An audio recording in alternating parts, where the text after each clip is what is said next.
କରୁଥିଲେ। Dear children of God, ପ୍ରିୟ ପ୍ରଭୁଙ୍କର ସନ୍ତାନ if ମାନେ, you had noticed in the very beginning, I was saying Jesus was with his disciples and he made it a point that disciples will notice the reality of the word as they ministered to the world. ଆଉ ଯୀଶୁ ଖ୍ରୀଷ୍ଟ ମୁଁ ଯାହାକି ପ୍ରାରମ୍ଭରୁ ବ୍ୟାଖ୍ୟା କରିଥିଲି, ଯୀଶୁ ଖ୍ରୀଷ୍ଟ ଆପଣର ଶିଷ୍ୟମାନଙ୍କୁ ଏହା ଗୋଟିଏ ସମ୍ଭାଷଣ ଦେବାକୁ ଚାହୁଁଥିଲେ ଯେ ଯୀଶୁ ଖ୍ରୀଷ୍ଟ ବାସ୍ତବରେ କ'ଣ ଦେଖନ୍ତି, କ'ଣ ଚାହାନ୍ତି ଏବଂ ପ୍ରଭୁଙ୍କର ବାକ୍ୟର ପ୍ରାଧାନ୍ୟ ଉପରେ ସେ ଶିଷ୍ୟମାନଙ୍କୁ ଶିକ୍ଷା ଦେବା ପାଇଁ ଇଚ୍ଛା କଲେ। By that time the disciples have known quite a bit of what is ministry, what is the kingdom of God, who belongs to the kingdom of God. ଆଉ ଏ ସମୟରେ ଶିଷ୍ୟମାନେ ଆଉ ଯୀଶୁଙ୍କ ସହିତ ରହି ରହି ଈଶ୍ୱରଙ୍କର ରାଜ୍ୟରେ କିଏ ପ୍ରବେଶ କରିବ, କି ପ୍ରକାରର ଯୋଗ୍ୟତା ଆବଶ୍ୟକ, କ'ଣ କ'ଣ ଆଧ୍ୟାତ୍ମିକ ଚିନ୍ତାଧାରା ସମସ୍ତ ସେମାନେ ପରିଲକ୍ଷିତ କରୁଥିଲେ। If you look at the passages, by then the disciples know that we have to be concerned for the poor.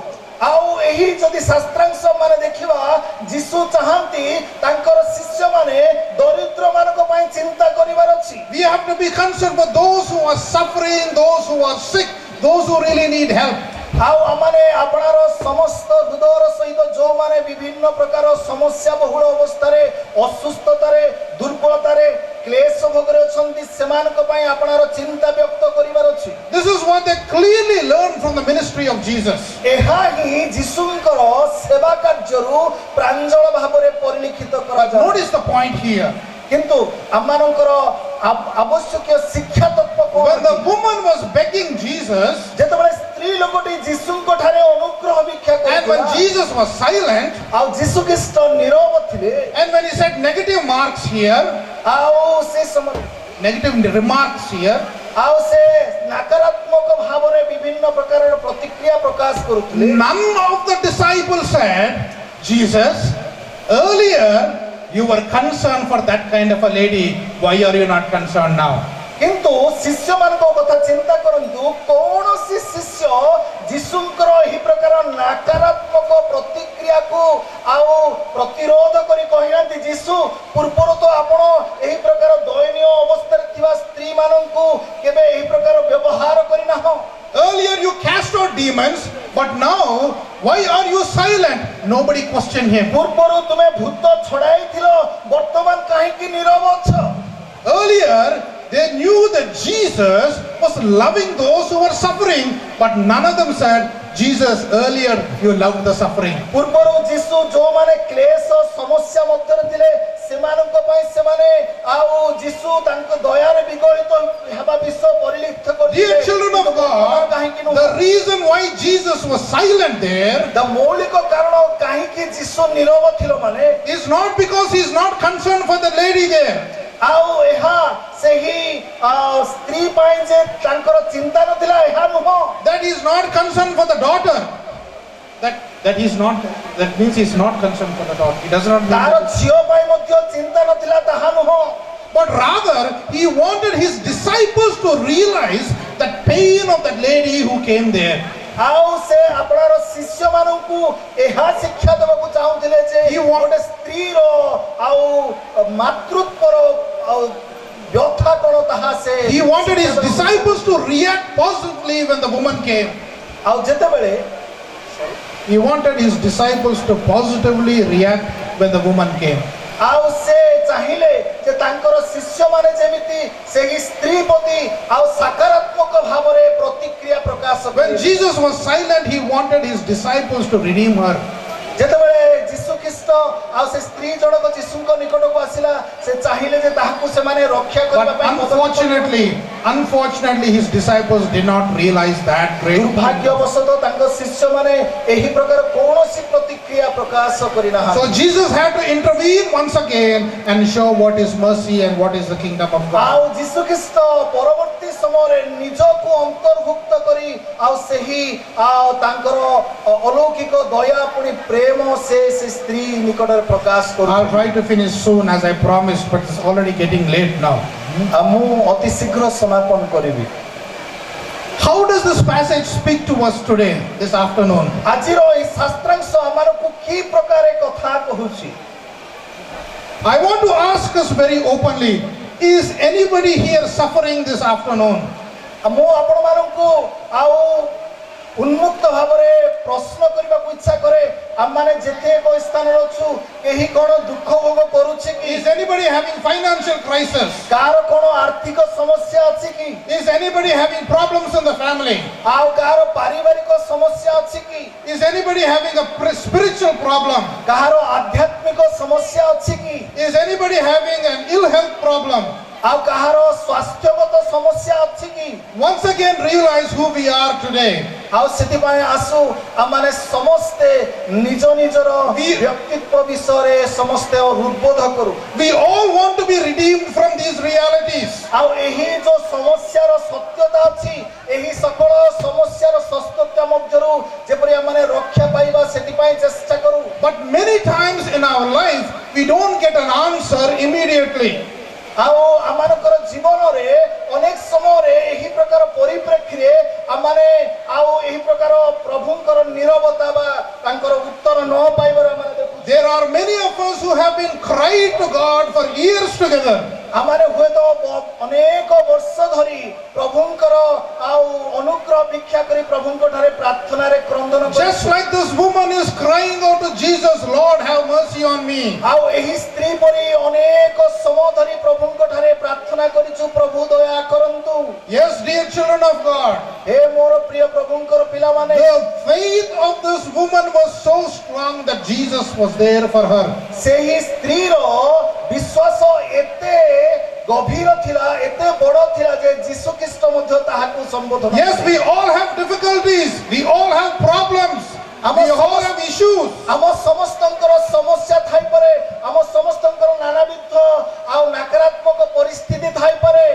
It all has experiences where God appears to be silent at many times. ଆଉ ସେହି ସମୟରେ ଆମମାନେ ସମସ୍ତେ ହୃଦବୋଧ କରିଥାଉ ଯେ ପ୍ରଭୁ ହୁଏତ ନୀରବ ଅଛନ୍ତି। But the greatest lesson here that says, ଆଉ ଏଇଠି ସବୁଠାରୁ ବଡ଼ ସମ୍ବାଦ ହେଲା God may appear to be silent, but He is not silent. ପ୍ରଭୁ ବେଳେ ବେଳେ ନୀରବ ଦେଖାଯାନ୍ତି କିନ୍ତୁ ପ୍ରକୃତରେ ସେ ନୀରବ ନୁହନ୍ତି। God is there to help us. ଆଉ ସେ ଆମମାନଙ୍କୁ ସାହାଯ୍ୟ କରିବା ପାଇଁ ସର୍ବ ଅବସ୍ଥାରେ ରୁହନ୍ତି। Yes, this is what has happened in numerous stories in the Bible. ଆଉ ଏହି ପ୍ରକାର ବାଇବଲର ବିଭିନ୍ନ ସ୍ଥାନରେ ଏହି ପ୍ରକାରର ଆଉ ଉଦାହରଣ ମାନେ ଦେଖିବାକୁ We have the leper, we have the blind man, we have the deaf man, we have those possessed with the demon.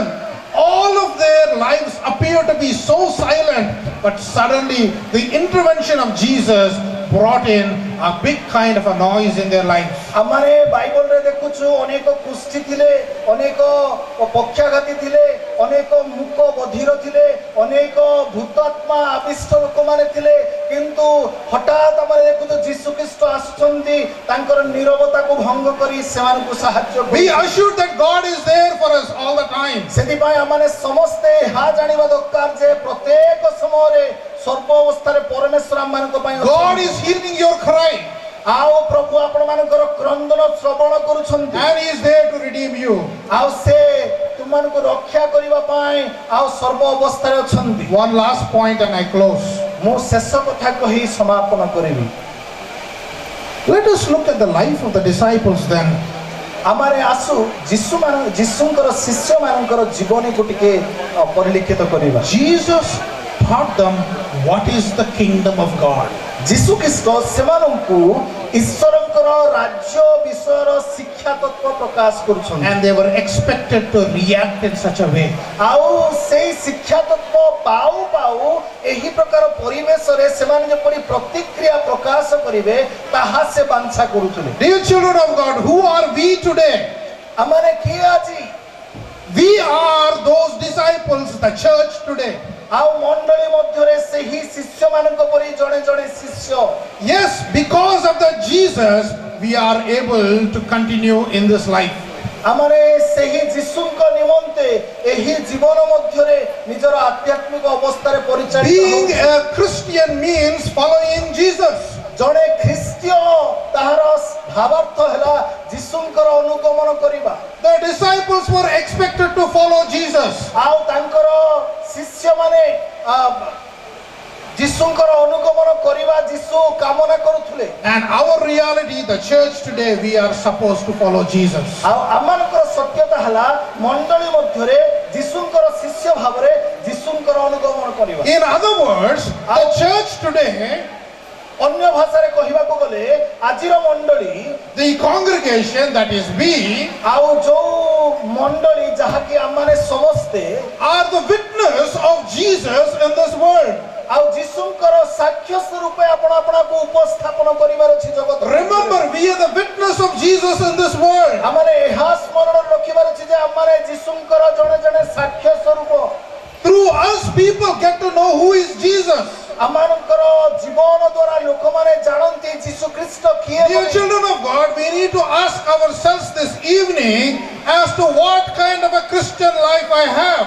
ଆମମାନେ ଏହା ଜାଣି ରଖିବା ଦରକାର ଏହି ଅପରାହ୍ନ ସମୟରେ ଯେ ଆମମାନଙ୍କର ସବୁ ଯୋଉ ସକଳ କର୍ତ୍ତବ୍ୟ କର୍ମ ଆମମାନଙ୍କର ରହିଛି ତାହାର ସକଳ ଦାୟିତ୍ୱ କ'ଣ। Yes, we were also one day like the disciples who knew nothing. ଆଉ ଆମମାନେ ମଧ୍ୟ ସେହି ଶିଷ୍ୟମାନଙ୍କ ପରି ଥିଲୁ ଯୋଉମାନେ କି ଏତେ ବିଷୟ ଜାଣିନଥିଲେ। But just as the disciples understood the great power of Jesus after resurrection, the church today too is blessed in the same way. ଆଉ Just as the disciples of Jesus got to know the power of Jesus after the resurrection, today also we are blessed in the same way. ଆଉ ଯେତେବେଳେ ଯୀଶୁ ଖ୍ରୀଷ୍ଟ ପୁନରୁତ୍ଥିତ ହେଲେ ଆଉ ଯୀଶୁଙ୍କର ସେହି ମହାଶକ୍ତିକୁ ଶିଷ୍ୟମାନେ ଯୀଶୁଙ୍କର ପୁନରୁତ୍ଥାନ ପରେ ରୂପବୋଧ କରିପାରିଲେ ଆମମାନେ ମଧ୍ୟ ସେହି ପ୍ରକାର କରିବା ଦରକାର। Yes, we are the resurrected people, the church that we are existing in this day. ଆମମାନେ ସେହି ପୁନରୁତ୍ଥିତ ମଣ୍ଡଳୀ ଯାହାକି ଜଗତ ମଧ୍ୟରେ ବସବାସ କରି କାର୍ଯ୍ୟକ୍ଷମ ଅଟେ। I would challenge you today, this afternoon. ସେଥିପାଇଁ ମୁଁ ଏ ଅପରାହ୍ନ ସମୟରେ ଆପଣମାନଙ୍କୁ ଆହ୍ୱାନ ଦେବାକୁ ଚାହେଁ। In those days, there was the Canaanite who was called a dog who came to Jesus. ଆଉ ସେହି ଦିନମାନଙ୍କରେ ଜଣେ କିଣାଣିଆ ସ୍ତ୍ରୀ ଯାହାକୁ କୁକୁର ବୋଲି ସମ୍ବୋଧନ କରାଯାଉଥିଲା ସେ ଯୀଶୁଙ୍କ ନିକଟକୁ Yes, ଆସିଲା। people came who were of no value in the society. ଆଉ ଏହି ପ୍ରକାର ବ୍ୟକ୍ତିତ୍ୱ ଯାହାର କି କୌଣସି ସମାଜ ମଧ୍ୟରେ ମୂଲ୍ୟବୋଧ ନଥିଲା। They had no identity in the community. ସେମାନଙ୍କର କ'ଣ ବ୍ୟକ୍ତିତ୍ୱର ଚିହ୍ନ ମଧ୍ୟ ନଥିଲା। Dear children of God, we have to realize that we are in a similar situation today. ଆମେମାନେ ମଧ୍ୟ ଏହା ହୃଦବୋଧ କରିବାର ଅଛି ଯେ ଆମମାନେ ମଧ୍ୟ ସେହି ପ୍ରକାର ଏକ ପରିସ୍ଥିତି ମଧ୍ୟରେ ଅଛୁ। We, the church today, is so preoccupied by being in the four walls of the church that we do not know what is the reality outside the church. ଆମମାନେ ଏହି ପ୍ରକାର ଏକ ପରିବେଶର ମଧ୍ୟ ଅଛୁ ଯେ ମଣ୍ଡଳୀର ଚାରି କାନ୍ଥ ମଧ୍ୟରେ ଆପଣାକୁ ଆଉ ସୀମାବଦ୍ଧ କରି ରହିଛୁ। ଆମମାନେ ଜାଣୁନାହୁଁ ମଣ୍ଡଳୀର ବାହାରେ ଗୀର୍ଜାଗୃହର ବାହାରେ କ'ଣ ସକଳ Yes, ଘଟୁଛି। we are concerned about the worship in the church. We are concerned about the music in the church. We are concerned about the attendance in the church. Yes, these are all good. ଆମମାନେ ମଣ୍ଡଳୀ ବା ଉପାସନା ମଧ୍ୟରେ ପ୍ରଭୁଙ୍କର କି ପ୍ରକାର ଆରାଧନା କରାଯିବା ଦରକାର, କି ପ୍ରକାର ବାଦ୍ୟଯନ୍ତ୍ର ବଜାଯିବା ଦରକାର, କି ପ୍ରକାର ପ୍ରଭୁଙ୍କର ବାକ୍ୟ ସମ୍ବୋଧନ କରାଯିବା ଦରକାର ତାହା କରାଯାଉଛି ଉତ୍ତମ। But being a Christian is not just the four walls of the church. କିନ୍ତୁ ଖ୍ରୀଷ୍ଟିଆନ ମାନେ ମଣ୍ଡଳୀର ଚାରି କାନ୍ଥର ପରିଧି ମଧ୍ୟରେ ରହିବାର ବିଷୟ If ନୁହଁ। we continue to remain in these four walls of the church, ଆମମାନେ ଯଦି ଚାରି କାନ୍ଥର ପରିଧି ମଧ୍ୟରେ ସୀମିତ ହୋଇ ରହିଯାଉ we do not know who are the suffering, ଆମମାନେ ଜାଣିବା ନାହିଁ ଯେ କେଉଁମାନେ ପ୍ରକୃତରେ ସମସ୍ୟା ବହୁଳ who are ଅବସ୍ଥାରେ the dying, କେଉଁମାନେ ମୃତ୍ୟୁବରଣ କରୁଛନ୍ତି, who are in need, କୋଉମାନଙ୍କର ଆବଶ୍ୟକ ମାନ ରହିଛି, who are knocking at the door, ଆଉ କୋଉମାନେ ଦ୍ୱାରରେ ଆଘାତ କରୁଛନ୍ତି, who are dogs in the streets, ଆଉ କୋଉମାନେ ଦାଣ୍ଡର ବୁଲା କୁକୁର ପରି who ଅଛନ୍ତି, have no places to stay, ଆଉ କୋଉମାନଙ୍କର ରହିବା ନିମନ୍ତେ ଛାତ ଘର who ନାହିଁ, have nothing to eat. କୋଉମାନଙ୍କର ଆହାର ନାହିଁ। Dear children of God, this is what Jesus was teaching his disciples. ଆଉ ସେଇ ସକଳ ବିଷୟ ହିଁ ଯୀଶୁ ଖ୍ରୀଷ୍ଟ ଆପଣାର ଶିଷ୍ୟମାନଙ୍କୁ ଶିକ୍ଷା ଦେଉଛନ୍ତି। Jesus intentionally remained silent so that his disciples will see this reality. ଆଉ ଯୀଶୁ ଖ୍ରୀଷ୍ଟ ଜ୍ଞାତବ୍ୟ ଭାବରେ ନୀରବତା ରକ୍ଷା କଲେ କାରଣ ସେ ଚାହୁଁଥିଲେ ଆପଣାର ଶିଷ୍ୟମାନେ ଯେପରି ସେଇ ସତ୍ୟତାକୁ ଦେଖିପାରିବେ। The same Jesus through the scripture is speaking to us this afternoon. ଆଉ ସେହି ଯୀଶୁ ହିଁ ଏହି ବାକ୍ୟ ମାଧ୍ୟମରେ ଆମ ସମସ୍ତଙ୍କୁ ଏ ଅପରାହ୍ନ ସମୟରେ କଥା କହୁଅଛି। Look out! There is the leper suffering. ଦେଖ ଜଣେ କୁଷ୍ଠି ଲୋକ ଯନ୍ତ୍ରଣା ଭୋଗ କରୁଅଛି। Look, there is the blind man suffering. ଜଣେ ଅନ୍ଧ ଲୋକ ଯନ୍ତ୍ରଣା ଭୋଗ କରୁଅଛି। Look, there is the deaf man suffering. ଜଣେ କାଲା ଲୋକ ଯନ୍ତ୍ରଣା ଭୋଗ Look, there କରୁଅଛି। are the orphans suffering. ଅନେକ ମାତୃହନ୍ତ ପିତୃହନ୍ତ ଲୋକ Look, there are the unemployed youth suffering.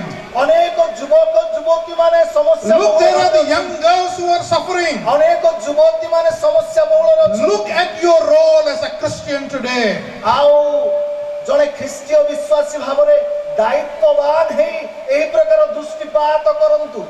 Jesus showed this reality to his disciples. ଆଉ ଯୀଶୁ ଖ୍ରୀଷ୍ଟ ସେହି ସତ୍ୟତାକୁ ତାଙ୍କର ଶିଷ୍ୟମାନଙ୍କ ସମ୍ମୁଖରେ He ଉପସ୍ଥାପନ was just silent so that the disciples can see him. ଆଉ ସେ ନୀରବ ଥିଲେ କାରଣ ସେ ଚାହିଁଲେ ତାଙ୍କର ଶିଷ୍ୟମାନେ ଏହି ସକଳ ପରିବେଶ ଦେଖନ୍ତୁ। Look at our reality. ଆମମାନଙ୍କର ସତ୍ୟତା ପ୍ରତି ବର୍ତ୍ତମାନ ଦୃଷ୍ଟିପାତ